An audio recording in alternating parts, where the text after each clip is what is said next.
Baghdad की पुरानी गलियों में रात धीरे धीरे उतर रही थी।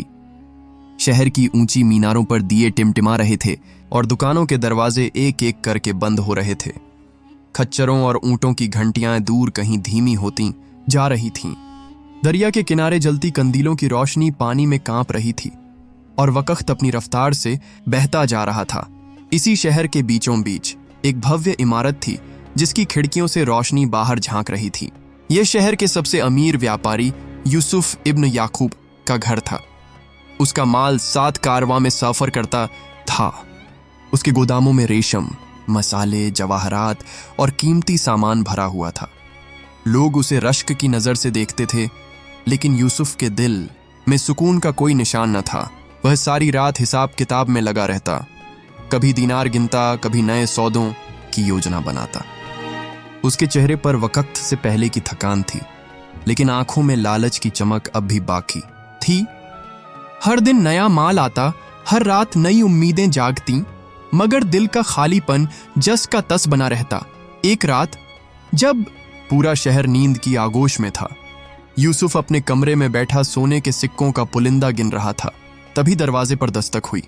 उसने चौंक कर नौकर की ओर देखा, मगर नौकर भी हैरान था। यूसुफ खुद दरवाजे तक गया।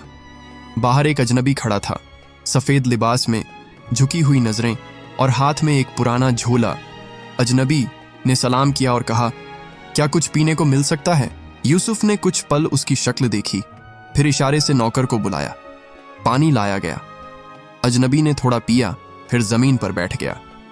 यूसुफ को यह सब नापसंद था, लेकिन न जाने क्यों वह चुप रहा। अजनबी ने धीरे से झोले में हाथ डाला और एक छोटा लकड़ी का संदूक निकाला। सादा, बिना किसी नखदकाशी के, मगर उसमें कुछ खिंचाव था, कुछ रहस्य। यह संदूक तुम्हारे लिए है, उसने कहा। यह जो कुछ भी लेगा वह कई गुना बनाकर लौट आएगा, लेकिन अगर उसमें झूठ डाला गया या लालच, तो जो वापस मिलेगा वह बर्बादी के सिवा कुछ नहीं होगा। यूसुफ के दिल में हैरानी और लालच एक साथ जागे। उसने संदूक को गौर से देखा। सोचा, अगर यह सच है तो वह दुनिया का सबसे अमीर आदमी बन सकता है। उसने बिना कुछ पूछे संदूक ले लिया। अजनबी उठा और बिना कुछ कहे वापस मुड़ गया। उसकी चाल में ऐसा यकीन था जैसे वह जानता हो कि अगली बार कब लौटना है। यूसुफ ने उस रात एक सोने का सिक्का संदूक में डाला। सुबह जब उसने संदूक खोला, वह सिक्का 5 में बदल चुका था। उसकी आंखों में चमक आ गई। अगली रात 10 सिक्के डाले, सुबह 100 बन गए। फिर मोती डाले जो हीरे बन गए। यूसुफ का दिल झूम उठा। अब वह सुबह शाम बस इसी संदूक में दौलत डालने लगा। उसने अपना व्यापार कम कर दिया और सारा ध्यान इस जादुई संदूक पर लगा दिया। कुछ हफ्तों में उसकी दौलत दोगुनी हो गई। उसने नए गुलाम खरीदे, घोड़े, जमीनें। अब वह खुद को बगदाद का बादशाह समझने लगा। बाजार में उसका नाम लिया जाता तो लोग नजरें झुका लेते, लेकिन एक रात उसके दिल में एक नया ख्याल आया। अगर मैं नकली सिक्के डालूं तो भी शायद संदूक उन्हें सोने में बदल देगा। उसने पीतल के सिक्के बनवाए जो देखने में असली जैसे थे, संदूक में डाल दिए। सुबह संदूक खोला। अंदर न सिक्के थे न सोना, बल्कि एक छोटा ठंडा सांप बैठा था जो धीमे धीमे फुफकार रहा था। यूसुफ पीछे हटा, डर के मारे दरवाजा बंद कर दिया। दिल में डर आया जरूर, मगर लालच ने उस पर फिर से पर्दा डाल दिया। उसने खुद को समझाया, शायद इत्तेफाक था। अगली रात फिर वही किया। इस बार संदूक से काला धुआं निकला, बदबूदार और भारी। कमरे की दीवारों पर स्याह निशान छोड़ गया। सुबह उसका चेहरा पीला था, लेकिन वह अब भी रुका नहीं। तीसरी बार उसने आधा तोला सोना डाला। सुबह संदूक खोला तो अंदर एक कागज रखा था। उस पर सिर्फ 3 शब्द लिखे थे, लालच, झूठ, पतन। उसी दिन उसकी सबसे बड़ी दुकान में आग लग गई। अगले दिन उसका कारवां लुट गया। फिर दिन आया जब नगर के सिपाहियों ने उसके घर पर छापा मारा। कुछ साबित नहीं हुआ, लेकिन बाजार में उसकी बदनामी फैल गई। लोगों ने मुंह मोड़ लिया। गुलाम भाग गए, नौकर छोड़कर चले गए, सौदागर उसका नाम लेने से कतराने लगे। अब रह गया सिर्फ वह और वही खाली संदूक। यूसुफ ने कई बार उसे फेंकने की कोशिश की, मगर हर बार वह संदूक अगली सुबह उसी जगह मौजूद होता, जैसे वह उसका साया बन चुका हो। एक रात वह टूट गया। सारी शान, सारा घमंड, सब चकनाचूर हो चुका था। वह संदूक के सामने बैठा रहा चुपचाप। आंखों में पछतावे का पानी भर आया। फिर वही अजनबी दरवाजे पर आया, चुपचाप अंदर आया और यूसुफ के सामने बैठ गया। तुम्हें चुनाव का हक दिया गया था, उसने कहा। तुमने लालच चुना। अब अगर तुम चाहो तो एक और रास्ता है, लेकिन यह तुम्हें सोना नहीं देगा, यह तुम्हें इंसान बना देगा। यूसुफ ने पहली बार सिर झुकाकर कहा, मुझे सोना नहीं चाहिए, मुझे सुकून चाहिए। अजनबी ने संदूक बंद किया और झोले में रख लिया। यूसुफ की आंखों में राहत के आंसू बह निकले। उस रात के बाद वह बाजार के एक कोने में एक छोटी सी जगह लेकर बैठने लगा। वहीं पुराने कपड़ों की सिलाई करता, ईमानदारी से तौलता और लोगों की बात सुनता। लोग फिर धीरे धीरे उस पर भरोसा करने लगे। कहा जाता है कि वह संदूक अब भी उसके पास था, मगर वह उसमें कुछ नहीं डालता था और न ही अब कोई उम्मीद रखता था। कभी कभी किसी बच्चे को उसकी कहानी सुनाता कि कैसे एक व्यापारी सब कुछ पाकर सब कुछ खो बैठा और फिर कुछ न रखकर सब कुछ वापस पा गया। बगदाद की गलियां वक्त के साथ बदलने लगी थीं। गर्मी की तपिश बाजारों को सुस्त कर रही थी। खच्चर धीरे धीरे चलते, रेहड़ियां रुक रुक कर खिसकतीं और व्यापारियों के चेहरों पर पसीने की परतें छड़ी रहतीं। उन्हीं गलियों में एक कोना ऐसा भी था जहां कभी यूसुफ इब्न याकूब की दुकानें थीं। अब वहां सिर्फ एक पुरानी छाया थी और एक शांत इंसान जो दिन भर सुई धागे से फटे कपड़े सीने का काम करता था। उसे देखकर कोई अंदाजा नहीं लगा सकता था कि यही इंसान कभी बगदाद के सबसे बड़े व्यापारियों में शुमार था। अब वह एक लकड़ी के तख्त पर बैठता और उसके सामने एक चादर पर कुछ धागे, कुछ कैंचियां और कुछ चंद सिक्के रखे होते। ग्राहक कम आते, मगर जो आता वह उसकी ईमानदारी और नरमी से मुतासिर होकर ही जाता। यूसुफ ने अपने आप को बदलने की ठानी थी। वह रोज की कमाई से कुछ हिस्सा जरूरतमंदों को देता और बाकी से सादा जिंदगी गुजारता। दिल में जो कसक थी वह धीरे धीरे खुल रही थी, मगर अतीत का साया कभी पूरी तरह पीछा नहीं छोड़ता। एक दिन बाजार में एक शख्स आया। उसका पहनावा सादा था, मगर चाल में ठहराव था। उसने यूसुफ के सामने आकर एक पुरानी सी चादर रखी। ये मेरी माँ की यादगार है, इसमें 2 जगह सिलाई करानी है, समय लगेगा क्या? यूसुफ ने ध्यान से चादर देखी, फिर सिर हिलाया। आज शाम तक हो जाएगा, आप आ जाइए। वह शख्स सिर झुकाकर चला गया। शाम को जब सिलाई पूरी हो चुकी थी, यूसुफ ने चादर तह करते हुए उसमें से एक अजीब सी खुशबू महसूस की, मानो किसी पुरानी दुआ की महक हो। वह शख्स फिर लौटा, चादर ली और जाते हुए सिर्फ इतना कहा, अगर इंसान खुद को माफ कर दे तो अल्लाह भी माफ कर देता है। यूसुफ ने चौंक कर देखा, मगर सामने कोई नहीं था। वह शख्स भीड़ में कहीं खो गया था। अगली सुबह जब वह दुकान के बाहर झाड़ू दे रहा था, एक पुराना झोला दिखाई दिया। उसमें एक कागज रखा था। वही संदूक, वही इम्तिहान, लेकिन अब फैसले की घड़ी है। उसके हाथ कांप उठे। उसने झोले को खोला। भीतर वही लकड़ी का संदूक था, सालों पहले खोया हुआ। वही सादा रूप, वही रहस्यमयी एहसास, लेकिन इस बार उस पर एक नया निशान था, गहरा मगर साफ। यूसुफ ने संदूक को उठाया और दुकान के भीतर ले आया। कई पल वह उसे बस देखता रहा। अब न कोई लालच था, न कोई उम्मीद, सिर्फ एक अनकहा डर। उसने धीरे से संदूक को जमीन पर रखा और एक पुराना दीनार उसमें डाल दिया। इस बार कोई धुआं नहीं निकला, न झर न शोर, सिर्फ खामोशी। घंटों बाद उसने संदूक खोला। भीतर कुछ नहीं था। वह मुस्कुराया, शायद अब यही ठीक है। उसी दिन एक अंधा बच्चा उसकी दुकान के पास से गुजरा। उसके हाथ में टूटा हुआ खिलौना था। यूसुफ ने उसे बुलाया, खिलौना लिया और 2 दिनों की मेहनत के बाद उसे ठीक करके लौटा दिया। बच्चा खिल उठा। शहर में अब लोग उसे उस्ताद कहने लगे थे। वो ही जो कभी मुनाफे और घाटे में उलझा रहता था, अब सच्चाई और इल्म का पैगंबर बन चुका था। हर दिन उसके पास नए बच्चे आते, कोई लिखना सीखता, कोई तख्ती संवारता। वह सबको एक जैसा समझता और सबसे नरमी से पेश आता। फिर एक दिन काजी का एक नौकर दुकान पर आया। काजी साहिब ने बुलाया है, तुम्हारे नाम पर एक पुराना दस्तावेज मिला है। यूसुफ हैरान हुआ, मगर नौकर के साथ चल पड़ा। काजी के कमरे में एक जाना पहचाना चेहरा बैठा था, वही दरवेश। काजी ने कहा, ये बुजुर्ग तुम्हारे हक में एक वक्फनामा दे चुके हैं।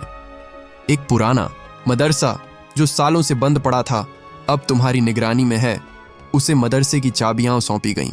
अगली सुबह जब वह वहां पहुंचा, पुरानी दीवारें, टूटी हुई खिड़कियां और जर्जर दरवाजों के बीच एक पट्टी टंगी थी। इल्म, सच्चाई और इंसाफ, यही असली खजाने हैं। यूसुफ ने इरादा कर लिया कि वह इस मदरसे को फिर से आबाद करेगा। दूर दराज के इलाकों से बच्चे आने लगे। उसने उन्हें किताबें दिलवाईं, तख्तियां बनवाईं और जो कुछ उसने सीखा था वह सिखाना शुरू कर दिया। वह संदूक अब मदरसे के एक कोने में पड़ा रहता। वह उसमें कुछ नहीं डालता था, न उम्मीद न शक, सिर्फ खामोशी। कभी कभी जब कोई बच्चा थक कर बैठ जाता या पढ़ाई से ऊब जाता तो यूसुफ एक कहानी सुनाया करता, एक ऐसे व्यापारी की जिसने सब कुछ पाया, सब कुछ खोया और फिर दिल का सुकून पाया। मदरसे की दीवारों पर अब फिर से रंग चढ़ने लगा था। बच्चों की हंसी, तख्तियों पर चाक की खड़खड़ाहट और दुआओं की गूंज से वो वीरान कमरा आबाद हो चला था। हर सुबह यूसुफ सबसे पहले पहुंचता, पानी छिड़कता, झाड़ू लगाता और फिर दरवाजा खोलकर एक आयत का अर्थ तख्ती पर लिखता। वह बच्चों को सिखाता कि इल्म सिर्फ किताबों से नहीं, इंसान के अंदर से भी आता है। शहर में लोग अब उसे एक आम शिक्षक से ज्यादा मानने लगे थे। दूर दराज के मुसाफिर भी मदरसे के पास ठहरते और बच्चों के लिए किताबें छोड़ जाते। लेकिन समय के साथ हर परिवर्तन अपने साथ एक नई परीक्षा भी लाता है। एक दिन बगदाद के किले से एक नया फरमान जारी हुआ। उसमें लिखा था कि सभी मदरसों को अब राज्य की निगरानी में लाया जाएगा और हर एक में एक नया नाजिम नियुक्त किया जाएगा। मदरसे में यह सूचना पहुंची तो कुछ लोगों के चेहरे पर चिंता की लकीरें खिंच गईं। मगर यूसुफ ने हमेशा की तरह सिर झुकाया और कहा, अगर यह अल्लाह की मर्जी है तो यकीनन इसमें भी भलाई होगी।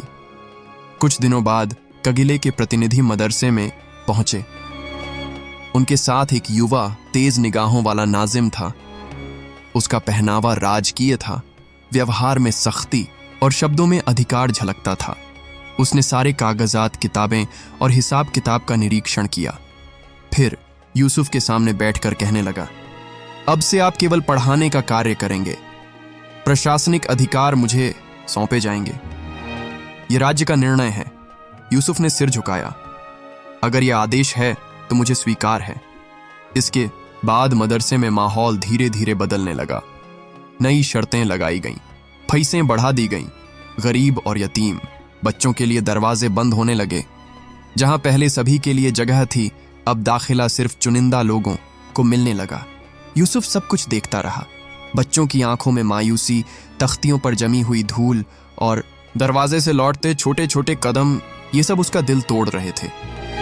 मगर वह चुप रहा, सिर्फ पढ़ाता रहा और हर रात उसी संदूक के सामने बैठकर दुआ करता। एक रात वह मदरसे के उस पुराने कमरे में गया जहां वह संदूक रखा था, सालों से उसी कोने में रखा हुआ, बिना किसी हलचल के। यूसुफ ने धीरे से ढक्कन खोला। अंदर सिर्फ एक कागज था। उस पर लिखा था, जो अल्लाह से डरे अल्लाह उसके लिए रास्ता निकाल देता है। वह कागज उसने अपने सीने से लगा लिया और अगली सुबह वही बात बच्चों को समझाई, शब्दों के नहीं, अपने आचरण के जरिए। कुछ ही समय बाद शहर में एक बड़ा घोटाला सामने आया। किले के विशेष दफ्तर में काम करने वाले एक अधिकारी को घूस लेते हुए पकड़ा गया। उसके साथ मदरसे के नए नाजिम का नाम भी सामने आया।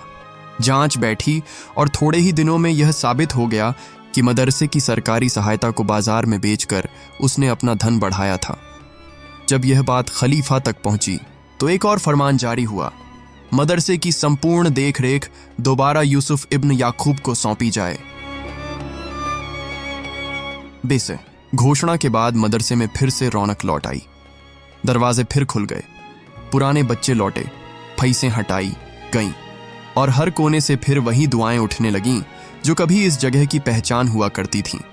उस दिन जब सारे बच्चे दरवाजे के पास जमा हुए और यूसुफ उनके बीच आकर बैठा तो एक नन्ही बच्ची ने तख्ती पर चौक से लिखा, सच्चाई कभी हारती नहीं, वो बस इंतजार करती है। मदरसे की दीवारों पर फिर से नई तख्तियां टंगी और संदूक अब भी उसी जगह रखा था, लेकिन अब वह किसी लालच या डर का प्रतीक नहीं था। वह एक चुप साक्षी था, एक गवाह उस सफर का जिसमें एक व्यापारी ने सब कुछ खोकर सब कुछ पाया। बगदाद की फिजा में अब नमी की जगह नरमी आ गई थी। मौसम ठंडा होने लगा था और दरिया के किनारे शाम की ठंडी हवा किताबों के पन्ने पलटती थी। मदरसे का आंगन हरा भरा था, बच्चों की आवाजें फिर से गूंजने लगी थीं, और अब यूसुफ इब्न याकूब का नाम शहर के कोने कोने तक सम्मान से लिया जाने लगा था। हर सुबह जब वो आकर दरवाजा खोलता तो बच्चे कतार में खड़े मिलते, तख्तियां लिए, आंखों में उम्मीद और चेहरों पर भोलापन। यूसुफ अब केवल एक शिक्षक नहीं था, वो एक मिसाल बन चुका था, एक ऐसा आदमी जो खुद अपनी गलतियों से सीखकर दूसरों को रोशनी की राह दिखा रहा था।